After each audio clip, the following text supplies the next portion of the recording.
This week on Keep Shooting Monday, I used one of these to speed up my computer.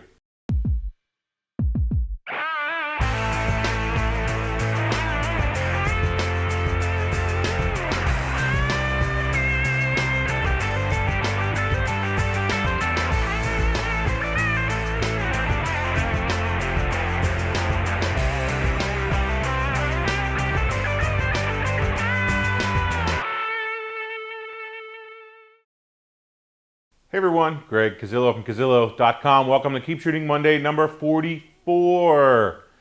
This week there were only really two big items. Everybody was talking about the Nikon Df, and overshadowed by the Df is also Lightroom has come out with the Lightroom 5.3 RC release candidate. Adds support for about 15 new cameras and a couple of bug fixes, that kind of thing. Also upgrades Adobe Camera Raw. So if you like to live on the bleeding edge, or if you have one of those 15 new cameras as listed here that is now supporting, then you can go ahead and download that and check it out. Typically I wait for the full release to come out, and in fact I haven't even upgraded to 5.2 yet. Maybe I'll get to it this week. It's just been too busy just to get that done, and it's just the way it goes sometimes. You just can't get everything updated quick enough and stay on that. But anyway, the new Nikon Df, it's interesting. I do like the fact that it breaks your photography down to the three things that really matter, and that's your exposure, your focus, and your composition. The three things that are really part of every single photograph. Gets rid of the dumb stuff like picture styles and just all the stuff that you really just don't need and you're not going to use, or that most people aren't going to use. Most people, when they're learning, they need to concentrate on the stuff that really makes a photograph, not the little stuff, not the picture styles. And that's the one that always seems to come to mind. But minimizing the buttons, putting the focus on the top of the camera where it really needs to be, where you're changing those modes, and really breaks it down to the bare bones basics. I like that about the camera. They did a really nice job on the website, as seen here by this separate link. And so overall, I think it's a good camera. From what I've seen anyway. Obviously, I haven't tried one, not lucky enough to have Nikon send me one in advance. Maybe someday I'll be on that special exclusive list, but not yet. Anyway, the problem is with this camera is it's $2,750. And that's just too much money for this kind of a camera, in my opinion. Yes, it has a D4 sensor. Yes, it has good autofocus. Yes, it supports all your old AE lenses. But man, $2,750 for body, and then another $200 with a 50mm. Man, that is just a really high price point in my mind. If I'm going out and I'm going to buy another body, I'm going to go towards a D800 or even higher, and that's just too much money. I would consider it if it was around $1,200 to $1,500 as a novelty, and I think they would have sold a ton of them at that price. But then there's also reports that I see on the internet about the actual pre-order numbers being super low. So that tells me that the price point is just too high for what it is and for what it does, and it should be $500 or $1,000 lower to really do good sales. And maybe maybe it's an exclusive thing. It is pretty neat, and it's very similar to my FE2 or an FE or an FM, the older film bodies. But I don't know that it fits, and I don't know that it works with that super high price point. I'm sure they're going to sell a lot, but not a ton. Not a ton like their other bodies. So I have a D3200, and what lens do you suggest for macro? I'm just a beginner. I've not used any of the Sigma lenses, but you might check out theirs. This lens is actually a good deal at $450. You can typically pick them up around that price from Nikon. 60mm 2.8 micro Nikkor. Good lens, good quality, and not super expensive. You can also get the 105mm version of it. Again, not super expensive, but the only problem with those two is it's not going to autofocus with your D3200. Look around, see what you can find. I suggest going into a camera store, playing with them, see what they have, and then picking one up from there.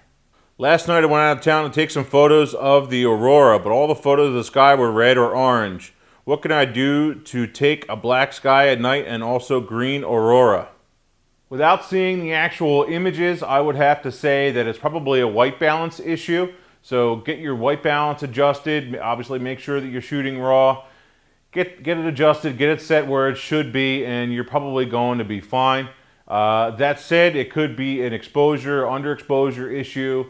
So start with that white balance. In the meantime, you send me a sample or you post them up on the forum. I'll take a look at them from there and maybe I can help you out. How long can I wait between uses on your Epson or Canon printers? Would love to have one, but worried about burning a ton of ink. Thanks. If you're going to be getting a smaller machine, say an 8x10 machine, or maybe a 13-inch machine, you're probably going to want to use it as your everyday printer also for just printing documents. And so you're probably going to be fine most of the time. That said, if you want a dedicated photo printer, I probably wouldn't want to leave it go over a month or two. But when you do, just do a head cleaning and it should be fine. Personally, I've not had any trouble with mine. My smaller machine, I'll let it sit for 6 months, maybe 8 months at a time, without using it, because I prefer to use the bigger one since the quality is a little bit higher and paper is cheaper, all those things on my 24-inch printer versus the little 13. So yeah, just do a head cleaning on it and it should be fine. You are going to burn a little ink during the head cleaning, but if you want the control of printing yourself in-house, that's the only way to go. But check the prices online. You should be fine. Buy the larger quantity of inks. That can make a difference too. Something that I did get done this week is replace my hard drive in my MacBook with an SSD.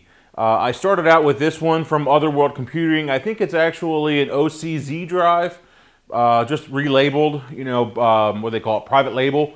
And so I went with the Mercury Electra 3G drive from them because the 3 gig drive, that's all the faster the SATA port is in my computer, in my MacBook, because it's a 2010 MacBook, I think it is, with an i5 processor. Anyway, I immediately got it, popped this in, and it took forever to put the operating system on the drive because it kept disconnecting.